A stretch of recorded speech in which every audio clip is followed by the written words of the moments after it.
గరిక అంటే చాలామంది ఇలా నిలువుగా పెరిగినది అనుకుంటారు. నిలువుగా పెరిగితే దర్భ, నిలువుగా పెరిగినది కాదు. శతమూల శతాంకుర సర్వగం హరతు మే పాపం దుర్వాదు స్వప్ననాశిని అంటారు. దుర్వాంకురములు అంటారు. ఏ గరికతో పూజ చెయ్యాలి అంటే నేల మీద పాకుతుంది గరిక. చూడండి, ఇలా ముందుకొస్తుంది, వేర్లు దింపుకుంటుంది. ఇలా కొంచెం ముందుకెడుతుంది, వేర్లు దింపుతుంది. ఇంకొంచెం ముందుకెడుతుంది, వేర్లు దింపుతుంది. మీరు ఒక ఒడ్డున పట్టుకుని ఇలా పైకి ఎత్తారనుకోండి,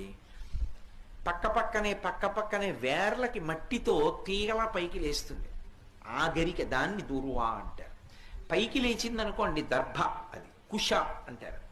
అవి దర్భల కట్ట కింద ఉపయోగపడతాయి. ఆ గరిక కాదు. ఏ గరికతో పూజ చేయాలి అంటే నిజానికి నేల మీద పాకిన గరిక శ్రేష్టం. అది ఎందుచేత అంటే వంశాభివృద్ధి